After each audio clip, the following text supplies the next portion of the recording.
Hello everyone! Kumusta po kayo? Sana po ay nasa mabuti kayong kalagayan. Kayo po ba ay nagbabalak na bumili ng farm o agricultural land? Nag-exercise na po ba kayo ng due diligence? Nag-imbestiga na po ba kayo? Isa po sa mga dahilan kung bakit kailangan nyo pong magsagawa ng due diligence bago nyo po bilhin ang isang property, particularly ang isang agricultural land, ay upang malaman nyo po kung may tenant ba ito. Ayaw po natin mag-akusa o mag-impute ng bad faith or ill motive sa mga sellers. Ngunit minsan po kasi may mga sellers ng property na hindi nagiging straightforward o honest sa totoong sitwasyon ng lupa. For some of them, ang mahalaga lang ay may benta na ito. That is why napaka-importante po ng ocular inspection upang malaman at makita nyo po ang tunay na sitwasyon ng lupa. May ibang occupant ba ito, or as I have mentioned, if it is an agricultural land, may tenant o lessee ba ito?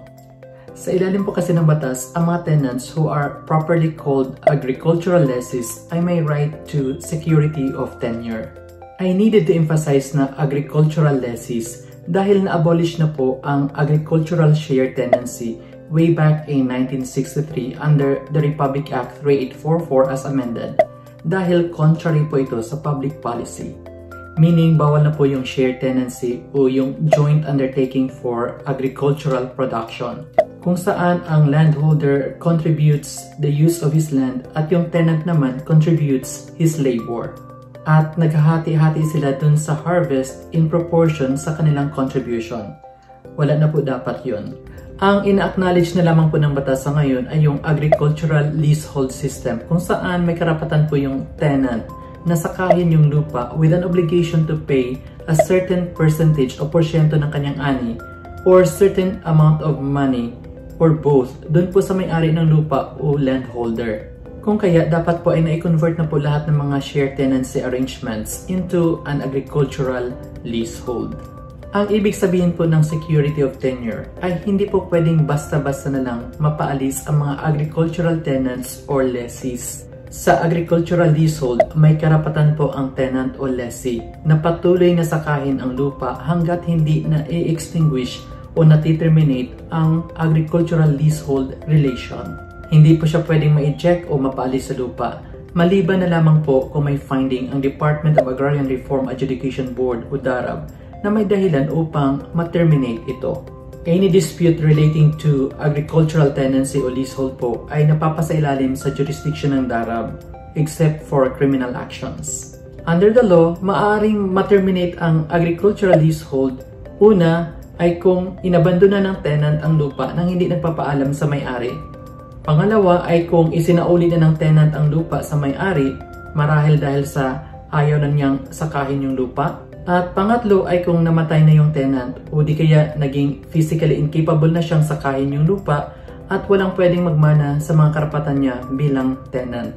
Please take note po na kahit namatay na po yung tenant o di kaya naging permanently incapable na siya na sakahin yung lupa, hindi po ito nangangahulugan na mati-terminate na po yung leasehold relation. Dahil in case of death or permanent incapability ng tenant, obligado po yung may-ari ng lupa o yung agricultural lessor na pumili ng taong papalit sa tenant. Uulitin ko po, ito po ay obligasyon at hindi option. Hindi pwedeng mag-refuse ang landholder na pumili ng papalit sa tenant, and the choices are limited. It could be the surviving spouse o asawa ng tenant o yung pinakamatandang direct descendant by consanguinity, who could be yung anak ng tenant o yung apo niya, o yung next eldest descendant or descendants in the order of their age. One more thing po, kahit po na may leasehold contract pa yung may-ari ng lupa at yung tenant, at nakasaad po dito sa kontrata na may period po kung hanggang kailan lang yung kontrata nila, ang expiration po ng period na ito ay hindi nangangahulugan na mati-terminate na po yung leasehold relation nila. Ganon din po sa pagbenta ng lupa. Hindi po nati-terminate ang leasehold relation dahil lang naibenta na po yung lupa. Magpapatuloy po ang leasehold relation with respect to the buyer or the new owner. Malilipat lamang po ang rights and obligations ng landholder sa bagong may-ari. Maliban po dito, ang tenant po ay may right of preemption at may right of redemption din. Ibig sabihin po nito, kailangan mo na i-offer yung lupa sa tenant kung willing po siyang bilhin ito bago po ito mai-offer sa iba. This requirement is very important po. Dahil kapag hindi po ito na-comply sa pagbili po ninyo ng lupa, magkakaproblema po kayo sa DAR kapag kayo po ay kumuha na ng DAR clearance for purposes of transfer of title. Besides, kahit na ibenta na po ito sa inyo, maaari pa rin po itong bilhin ng tenant by exercising the right of redemption. I will discuss more about the rights of preemption and redemption in a separate video.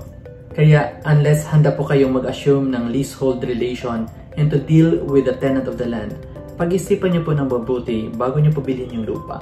Dahil kapag kayo na po yung may-ari, you will have no choice but to deal with the tenant. At gaya na nasabi ko, may tenurial security po ang mga tenants, kaya hindi po sila basta-bastang mapapaalis sa lupa na kanilang sinasaka without violating the law. In a separate video po, pag-uusapan naman po natin yung iba pang mga rights and obligations ng landholder at ng tenants, including the rights of preemption and of redemption, at saka yung mga issues relating to disturbance compensation.